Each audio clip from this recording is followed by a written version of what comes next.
Allah is my heart's speech, your mercy is what I beseech. Keep in my heart your remembrance, and in your deen allow me to advance. Help me in my quest, permit me to pass the ultimate test. Help me in my quest, permit me to pass the ultimate test. Assalamu alaikum wa rahmatullahi wa barakatuh.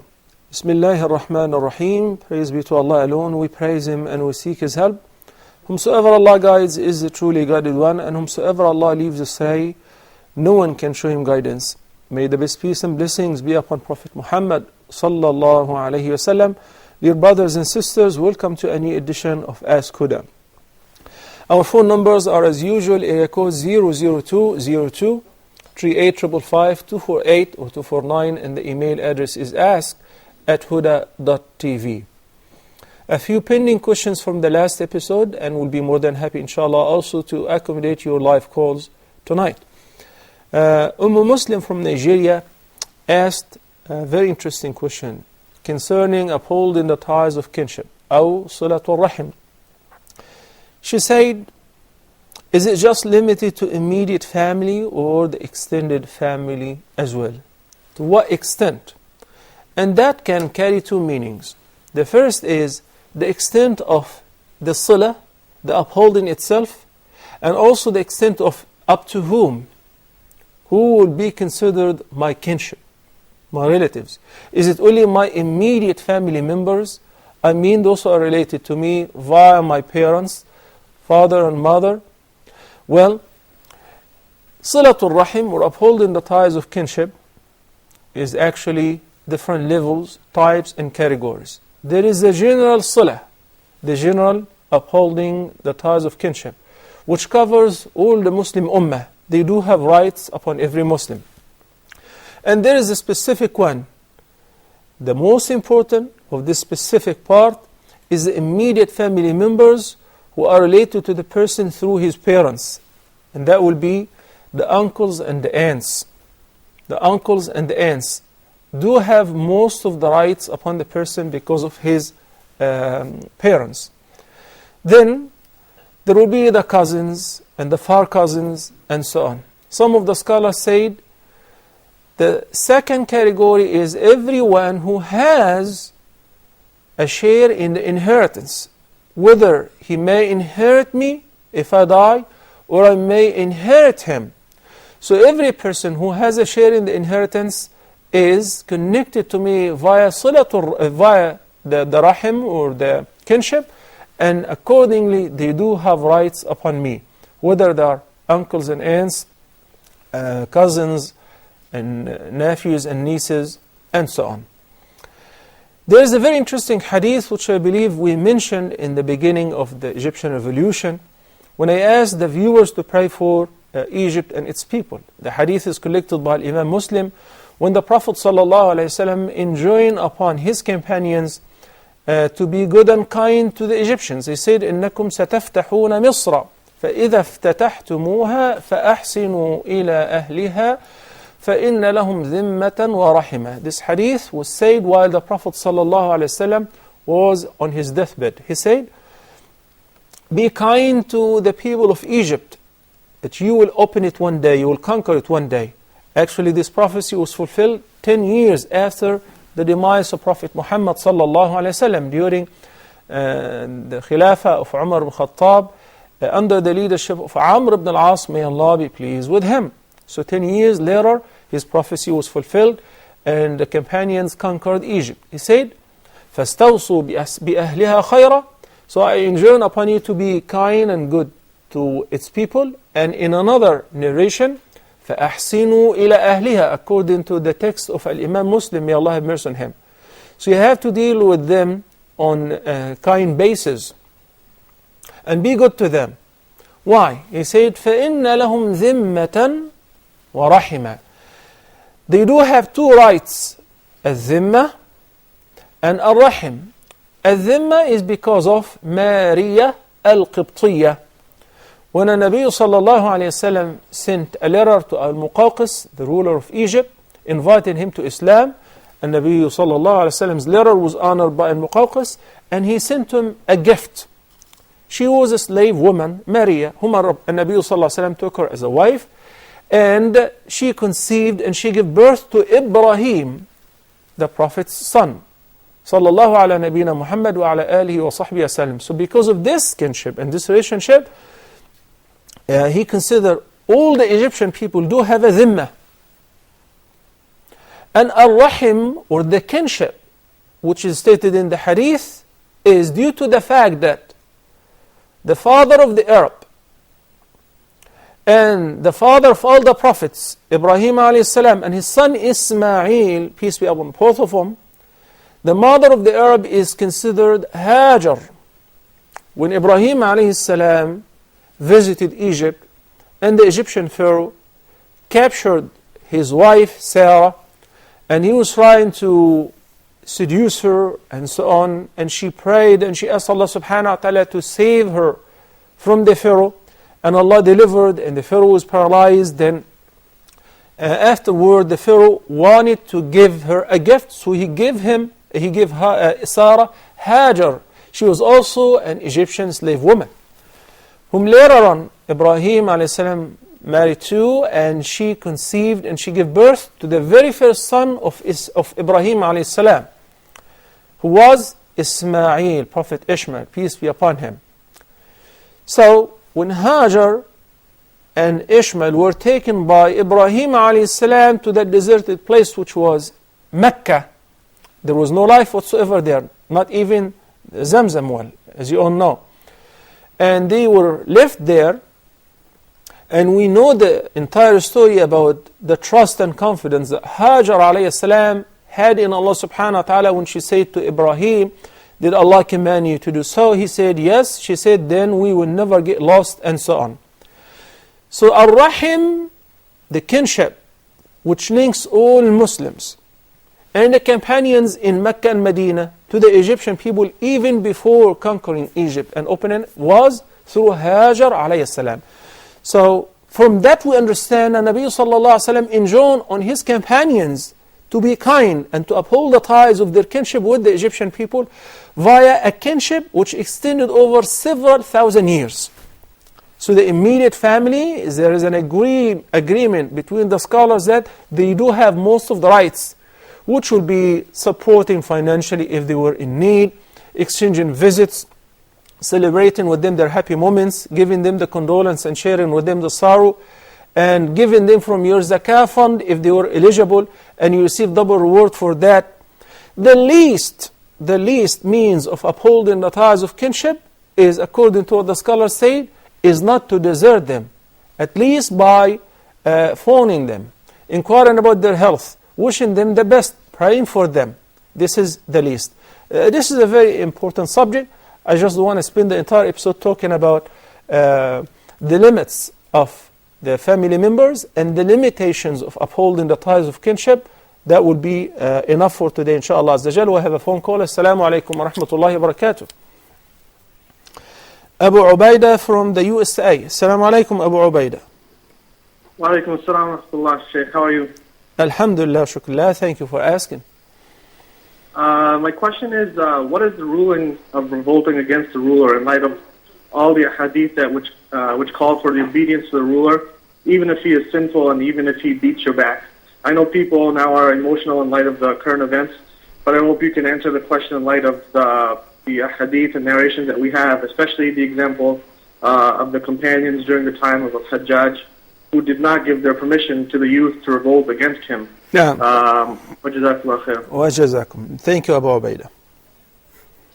Samira from Norway. Assalamu alaikum. Are you there, Samira?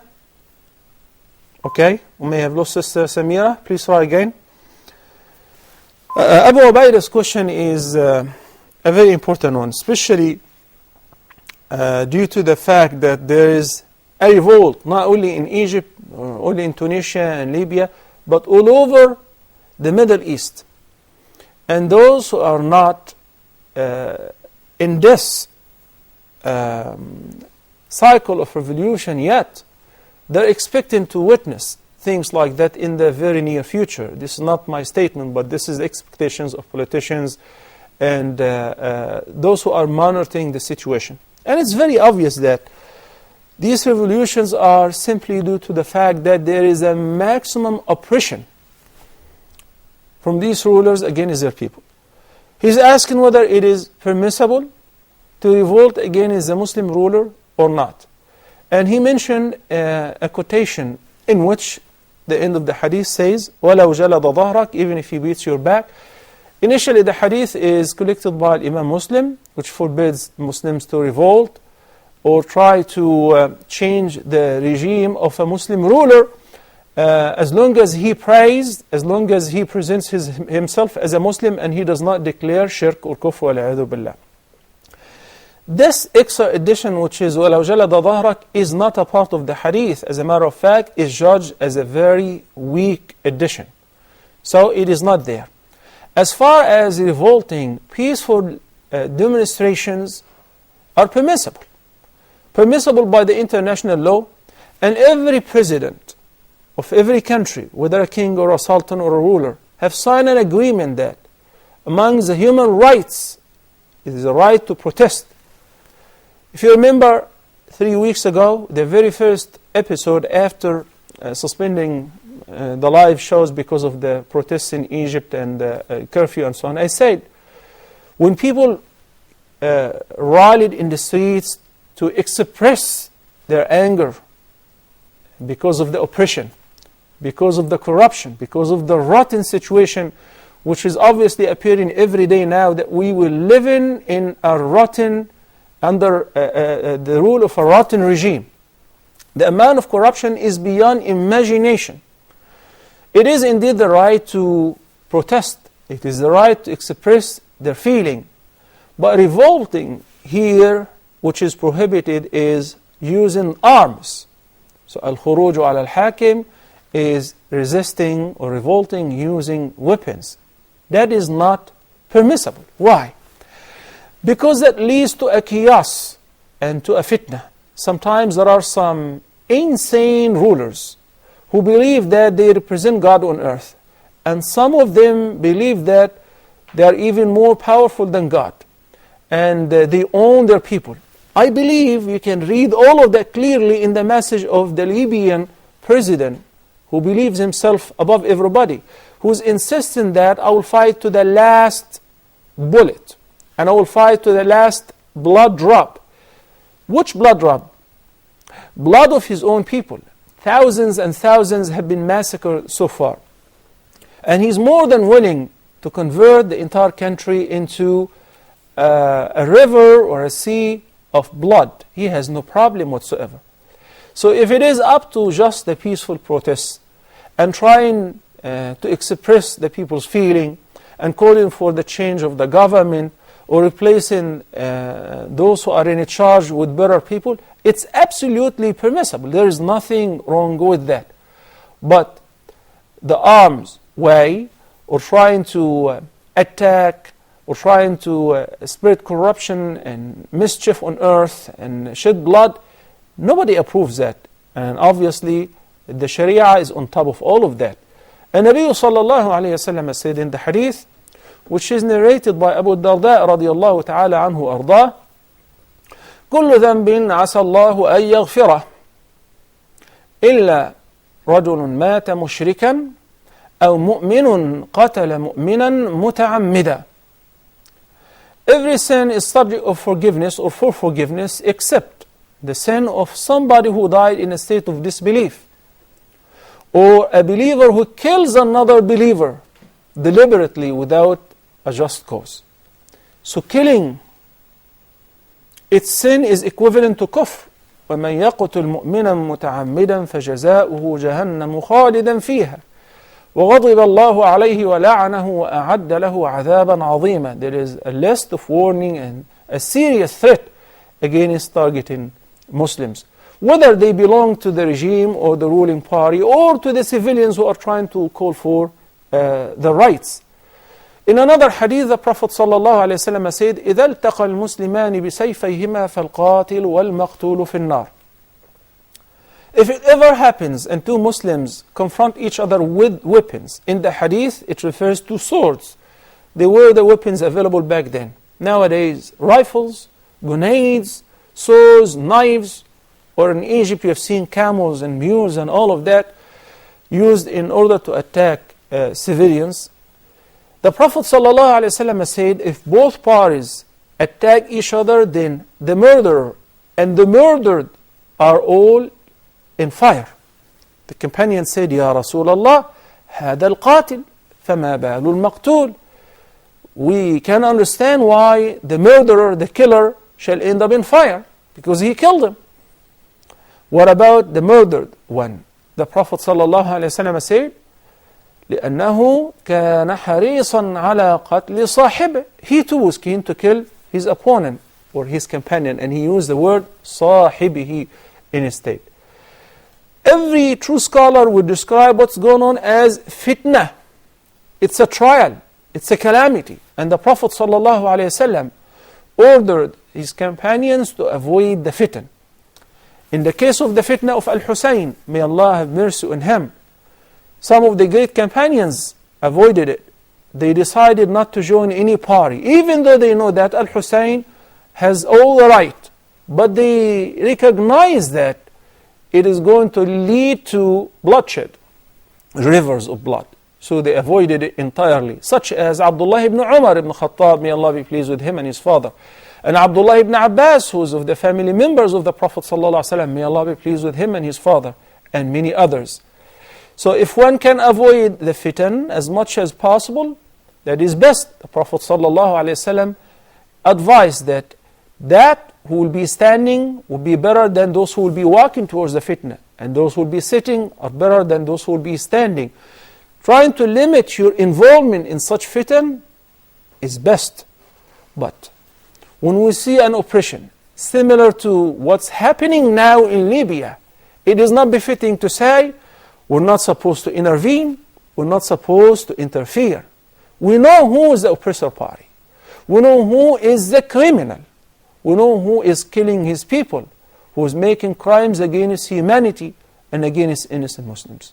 The international community have to join hands, and the people of the Muslim Ummah at large should make dua in their qunut, in the salah, in every prayer.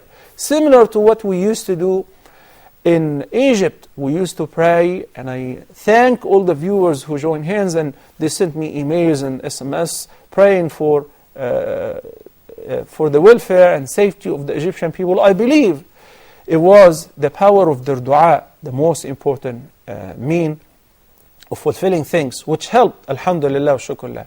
In every prayer we should pray that may Allah subhanahu wa ta'ala enable the Libyan people and all the Muslim ummah to get rid of their tyrants.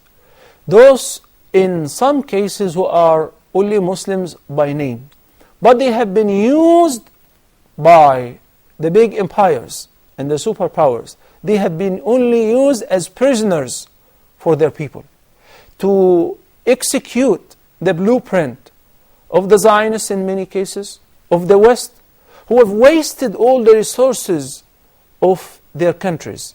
A country like Libya, a country like Egypt, when you hear about the number of billions of dollars or euros who have been withdrawn and just given to certain individuals without any right, some people will go crazy when you hear the numbers. One person today, we hear about $1.6 trillion, while in Egypt, approximately 40% of Egyptians live under poverty line.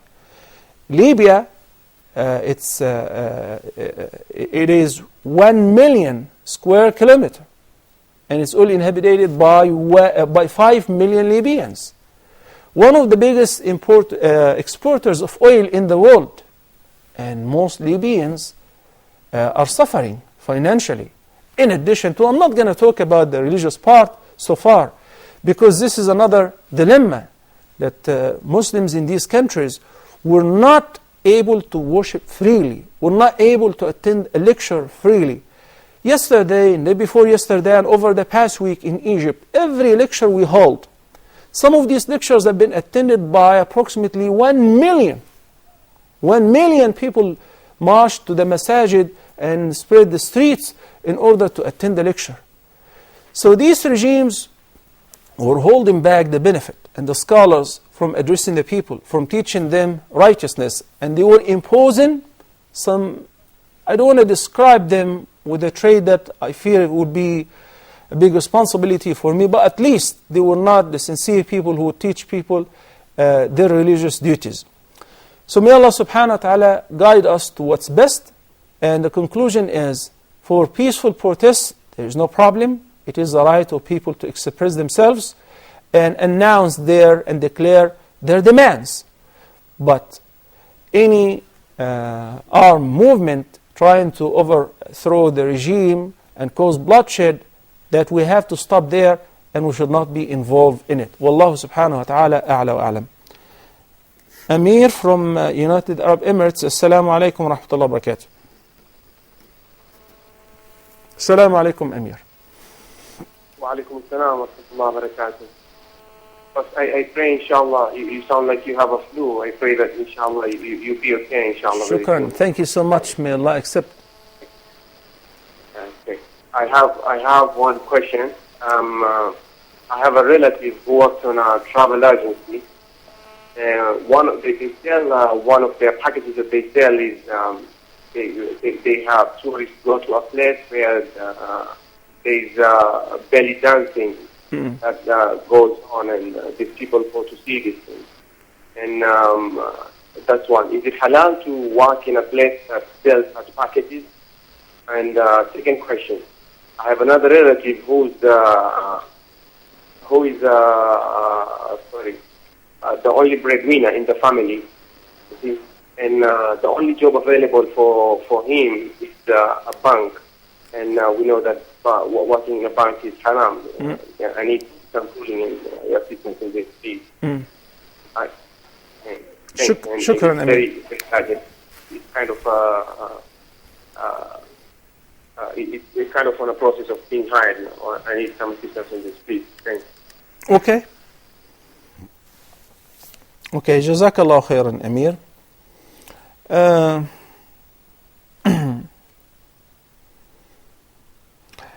Well, we have Suhail also from United Arab Emirates, and his question was, I keep getting new credit cards and using interest. There is no barakah in my earnings. Are there any prayers or du'as that I can say in order to get rid of that? Obviously, those who deal with interest should not expect any barakah. The Prophet ﷺ promised even those who may see some instant increase and growth in their wealth due to interest-based transaction or dealing or trade, that الربا وإن كثر فعاقبته إلى قل. No matter how much you see, how much growth that you see in one's wealth due to dealing with riba, but by the end or at one point that will decrease, that will be reduced, and he will have no barakah whatsoever in his wealth. And it's a fact. We're not talking about only individuals. We're talking about countries who may see their financial status very superior to other countries, but one moment, at one day, all of that will end up to zero, and there will be a great loss. And I think over the last 2 years, we have seen some countries who have been suffering, and they had to reduce the interest rate, such as in America.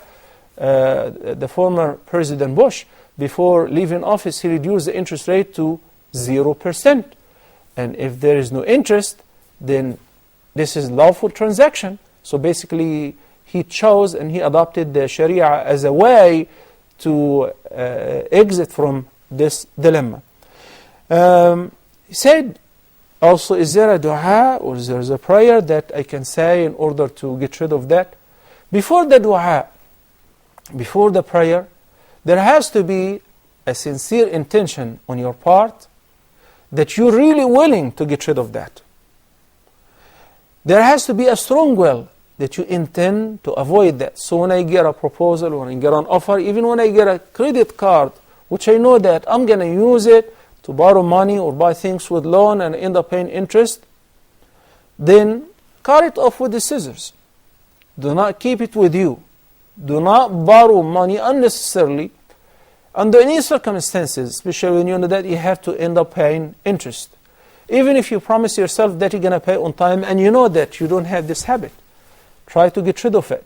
Because Nabi sallallahu alayhi wasallam gave us the prescription, the best prescription and the most ideal in this regard. They say, فَمَنِ اتَّقَى الشُّبُهَاتِ فَقَدْ اسْتَبْرَأَ لِدِينِهِ وَعَرْضِهِ. We must avoid every doubtful thing, especially when we know that it will lead to haram. Ibn al-Qayyim, may Allah have mercy on him, said that whenever Allah subhanahu wa ta'ala prohibits anything, He also prohibits whatever leads to it. So anything, and that's why one of the means of legislations in the principles of jurisprudence is known as سد الذرائع, or blocking the means. Try to avoid that completely. Try to reschedule your payment so that you finish them as soon as possible, even if you reduce your spending and get rid of the unnecessary spending until you settle your debt. And you can communicate with the banks that you'll be more than willing to pay, but if you waive the interest or there are some deals like that which we do in the West. I hope you'll be able to do it as well. Brothers and sisters, Allah subhanahu wa ta'ala threatens that there will not be barakah. There will not be any gain in the wealth of a person who deals with riba. فَإِن لَمْ تَفْعَلُوا فَأْذَنُوا بِحَرْبٍ مِّنَ اللَّهِ وَرَسُولِهِ. May Allah subhanahu wa ta'ala guide us to what's best. Assalamu alaikum. Another phone call. Farhan from United Arab Emirates. Assalamu alaikum. Wa alaikum assalam wa rahmatullah. How are you, Sheikh? Alhamdulillah wa shukrullah. Sheikh, I have two questions. One is about the medical insurance. I know that generally it is considered not halal, but what about the medical insurance if it is provided by the company, and they give you 50% of the expense of whatever you spend on the medicines? Now, we don't know whether that their provider of the insurance is from Sharia based or not. I think it is not. So in that condition, when we are employed in a company, are we allowed to take that coverage or not? Do you have to pay monthly payment for that? Sorry? Do you have to pay monthly payment on your part? No, it is like provided by the company. Whatever your expenses are, they will give you 50% of that back and 50%. And you don't have the option to take it or leave it, or do you? Of course. I mean, if I will not submit the receipts, of course I will not get any money, No, I'm talking about initially, that when you work for the company and they offer the health insurance in the package, is it optional? No, and if it is optional... I mean, of course they will be glad if I will refuse it, but I won't get any compensation for that. Okay, but if it is optional, that means you will be exempt from monthly payments towards the insurance.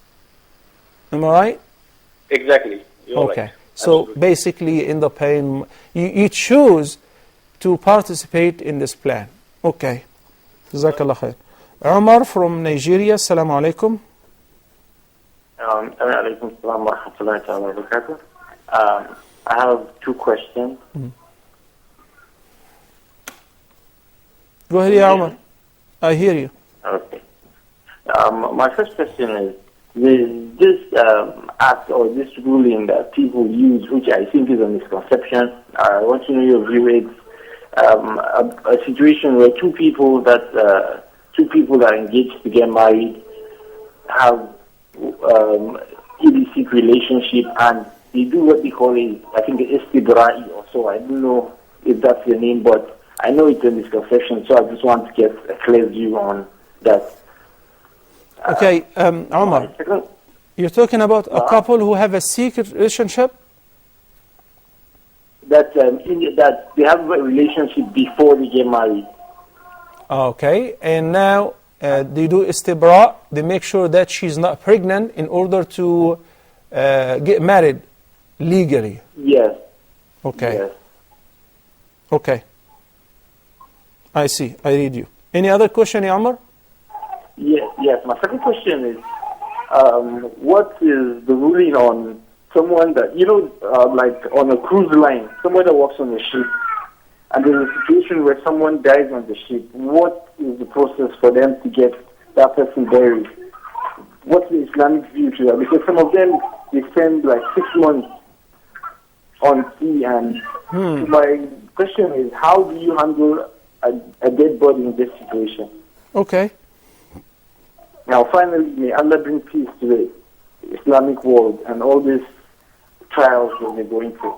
Assalamu alaikum. Wa alaikum salam wa rahmatullahi wa barakatuh.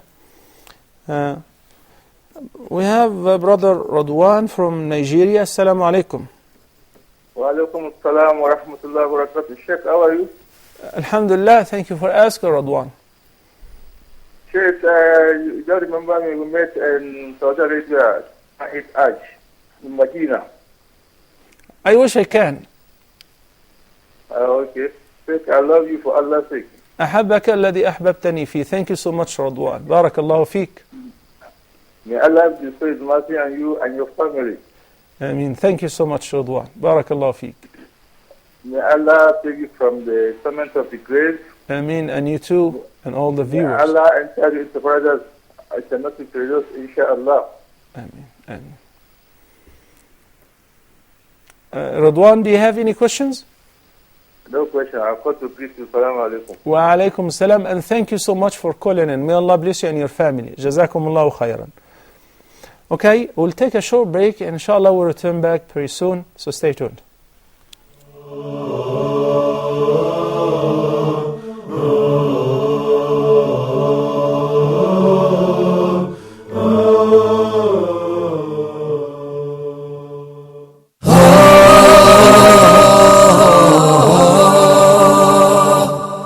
Bismillahirrahmanirrahim. Due to the current events happening around the Arab world at the moment, we here on Huda are making a special 3-part series regarding this. The first episode will be about Shura in Islam. We don't start from zero because we are not legislating for ourselves. Allah subhanahu wa ta'ala is legislating for us. People need to consult one another because we are deficient when we are alone. Second, about the relationship between the ruler and the ruled. That would be a fatal point in the life of the Muslim Ummah. Right? You should obey him in the ma'ruf and the goodness. Don't obey in matters of disobeying Allah subhanahu wa ta'ala. And the third will be about security in Islam. Our goal is to have the everlasting security, and that is to enter the Jannah of Allah subhanahu wa ta'ala. Then the path will be continuous. Very important thing there is that Islam is, we don't take one rule of Islam and then just apply it without applying the whole nature of the system itself. So how secure would be that community? We hope that you will join me, your host Abdullah McIntosh, with my 2 guests, Sheikh Ibrahim Zidan and Dr. Samir al-Sheikh, on Straight Path, inshaAllah.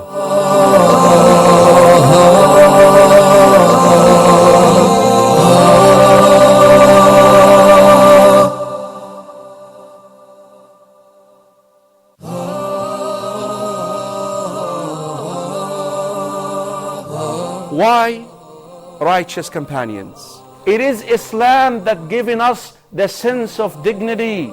I love all of them in a way that you cannot imagine. That Umar ibn al-Khattab radiallahu anh would say something and the Quran would come down matching what he said. والسابقون الأولون من المهاجرين والأنصار والذين اتبعوهم بإحسان رضي الله عنهم ورضوا عنه. Just compare what you did for Islam with just one of them. Coming soon on Huda TV.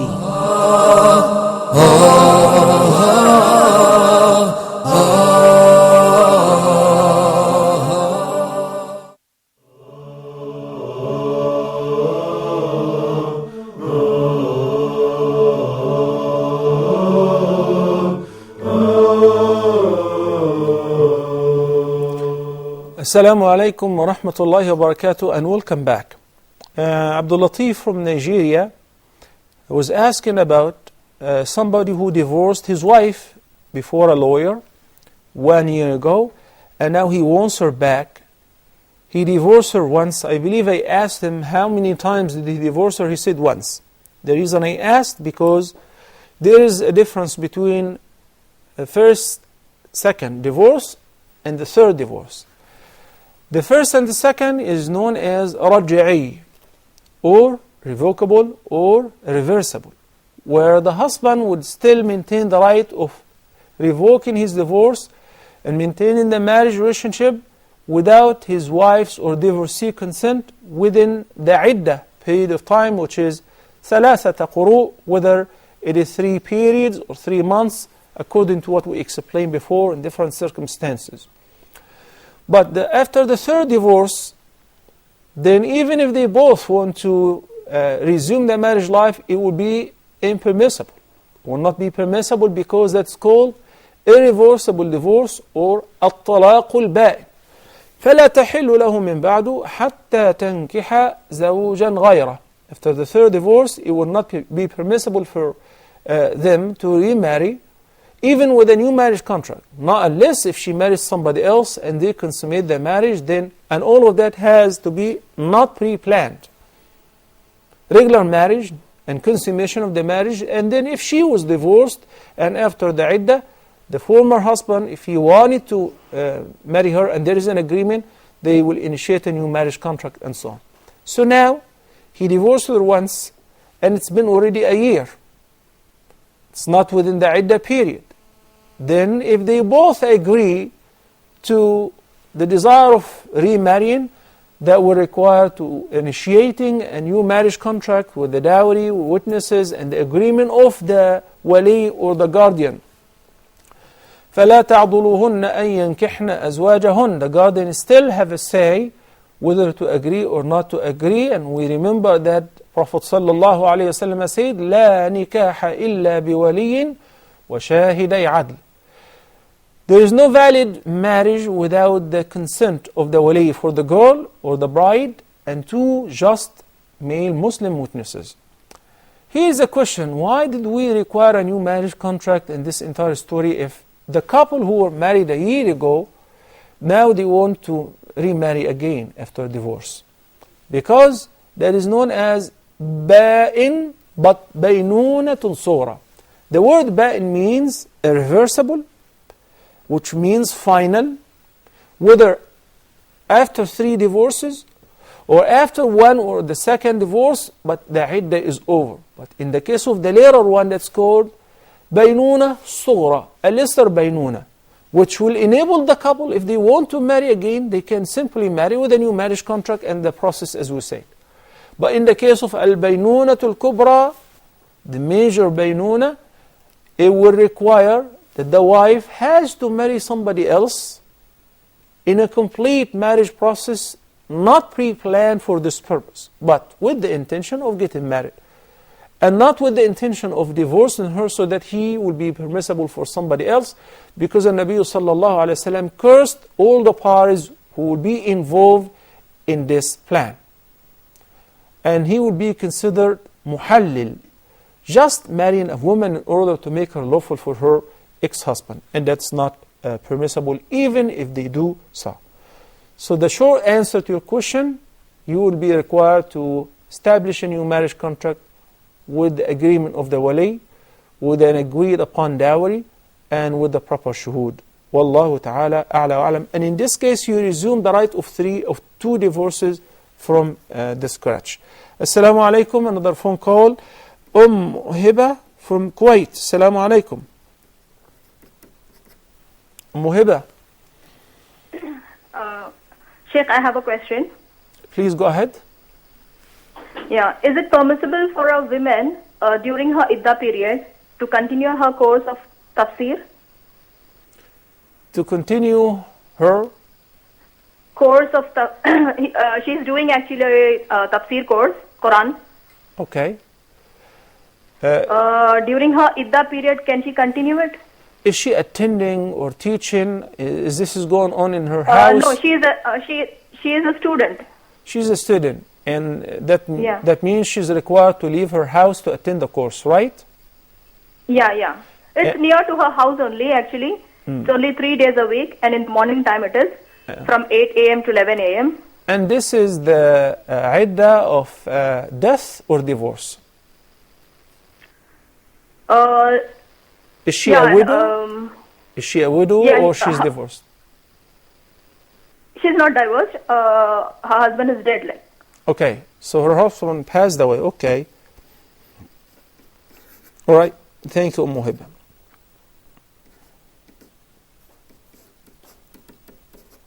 All right. Sister Sonia from Oman had a question. She said her brother was buried in a graveyard with a headstone.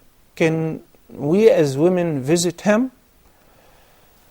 I say the opinion of the vast majority of the fuqaha that it is permissible for women to visit the graveyard, not to follow the funeral, not to follow the deceased until he's buried. But visiting the graveyard afterward for women, according to the Jumhur, is permissible because the hadith in which the Prophet ﷺ said, I had forbidden you from visiting the graveyard, now I permit you to visit it because it reminds you with death, was general. It does not specify only men. There are some scholars who are of the view that it is not permissible for women at all to visit the graveyard because in one hadith the Prophet ﷺ said, لَعَنَ اللَّهُ زَوَّارَاتِ الْقُبُورِ, may Allah curse women who visit the graveyard. But those who approved it objected to that by saying zawarat is an extensive form, which means those who go on a regular basis. But visiting every once in a while, similar to men, they share men in the same right of receiving the admonition. So visiting the graveyard in this regard for women is permissible. Wallahu ta'ala a'lam, with the conditions which we discussed before, wearing the proper hijab, making sure that you do not commit any violation or objection to Allah's decree, mourning, screaming, or wailing. None of that, neither at the graveyard or at home. And Nabi sallallahu alayhi wa sallam in the second hadith said it is not permissible for any person to mourn the death of any person that covers any person, even a father, even a mother, for more than 3 days, except a wife mourning the death of her husband for 4 months and 10 days, which is the iddah of a widow. In this iddah, she must not leave home except for whatever is necessary and during the daytime. So, accordingly, it is permissible for you guys to visit the grave of your brother. And do not forget, what's permissible and what's prescribed is only to greet the graveyard and its dwellers by saying, السلام عليكم أهل الديار من المؤمنين والمسلمين وإنا إن شاء الله بكم لاحقون نسأل الله لنا ولكم العافية. And I believe I mentioned the meaning of this dua many times. Hiring people to sit around and recite Quran and distribute charities in the graveyard, none of that is prescribed. Another phone call. Assalamu alaikum. Kishwa from United Arab Emirates. Assalamu alaikum. Wa alaikum salam wa rahmatullahi wa barakatuh. I have got, firstly I want to thank you for the good program for Huda TV. Yes. And my question is, can I offer a nafal prayer as many rak'ah as I can after Maghrib? Okay. And the other question is, I'll be going for Umrah inshallah next month. Except for the prayer, reciting Quran, and what else can I do? Okay. May Allah make it easy for you to perform Umrah and offer it properly and include us in your dua there, please. Okay? She also said, Sonia from Oman, my mother's son died at an early age, so that she cries a lot as a result. I have heard that his soul will feel pain from that. Well, there is a hadith in which the Nabi sallallahu alayhi wa sallam said, إن الميت لا يعذب ببكاء أهله عليه, which means that the deceased will be punished or receive a punishment in his grave as a result of the way his family may mourn him or cry for his death. It does not mean the literal meaning, which is mere crying. And how did you know that it doesn't mean it? Because the Nabi sallallahu alayhi wa sallam lost his son Ibrahim, and when he witnessed that, he was crying. And he said, إِنَّ الْعَيْنَ لَتَدْمَعْ وَإِنَّ الْقَلْبَ لَيَحْزَنْ وَإِنَّا لِفِرَاقِكَ يَا إِبْرَاهِيمُ لَمَحْزُونُونَ وَلَا نَقُولُ إِلَّا مَا يُرْضِي الرَّبِّ. That he cried and he said, indeed, we're shedding tears. My heart is saddened by the death of my son Ibrahim, and I feel sorry for his loss, yet I say nothing but what pleases Allah subhanahu wa ta'ala. So the permissible mourning is, you can cry, no problem, and weeping and crying is okay, but yelling, beating one's cheeks, tearing one's clothes, making statements which express an objection to Allah's decree is an act of disbelief. And that's why when Nabi sallallahu alayhi wasallam once visited the graveyard and saw a woman who was crying there, and she was making some awful remarks objecting to the death of her beloved son, and Nabi sallallahu alayhi wasallam tried to advise her kindly and said, Ya amat Allah, fear Allah and be patient. Taqillaha wasbiri. She rejected this advice simply, and she said, leave me alone. You've not been afflicted with whatever I'm suffering, with my affliction. So Nabi sallallahu alaihi wasallam recognized this is not the right time to continue giving the advice, and he withdrew. When she was informed later on that it was the Prophet sallallahu alaihi wasallam whom she dealt with this respect, she ran to his house. She wanted to talk to him, and when she apologized, she said, I'm sorry, I did not recognize you. Lam a'rifk. The Prophet ﷺ said, don't worry about this part. إنما الصبر عند الصدمة الأولى.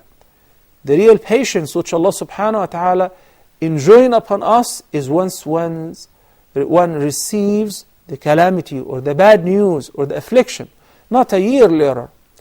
That you can mourn the death of your beloved one, but it should not exceed the limit. It should not be by turning your life into a grief and sorrow the rest of your life.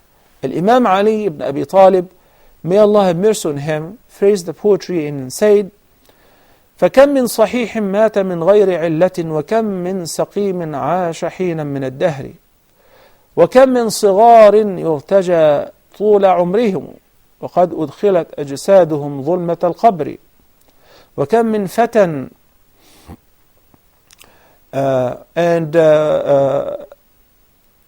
وكم من فتى أمسى وأصبح ضاحكا وقد نسجت أكفانه وهو لا يدري. By that he is referring to the fact that death does not recognize age, nor gender, nor position.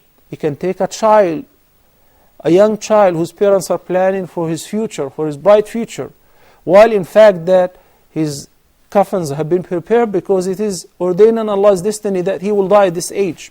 Cannot do anything about it. And there are many people who are walking healthy and physically fit and they are drop dead.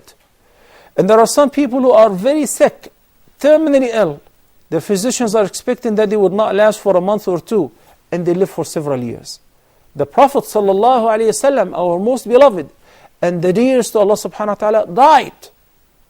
And he said that my death should be the greatest condolence to any of you for their calamities. If you feel sorry and grieve for the death of your son, your husband, your wife, or any of your beloved ones, guess what? Our most beloved Prophet Muhammad ﷺ is already buried. He died, and we covered his body with dust and dirt because he's a human being. So that should be enough entertainment to any of us that all of us will die. We should mourn the death of any of our beloved ones reasonably. And as the Prophet ﷺ said, not for more than 3 days. Unlike what some people keep renewing the grief and sorrow every 40 days, and then every 6 months, then they celebrate or commemorate that once a year and so on. I'm sorry I won't be able to answer the remaining questions today because we're already over time, and I hope inshallah Azza Jal I'll begin by that next episode. أقول قولي هذا وأستغفر الله لي ولكم والسلام عليكم ورحمة الله وبركاته. Allah is my heart's speech.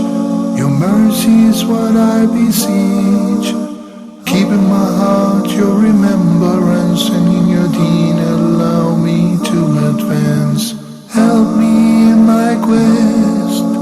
Permit me to pass the ultimate test. Help me in my quest. Permit me to pass the ultimate test.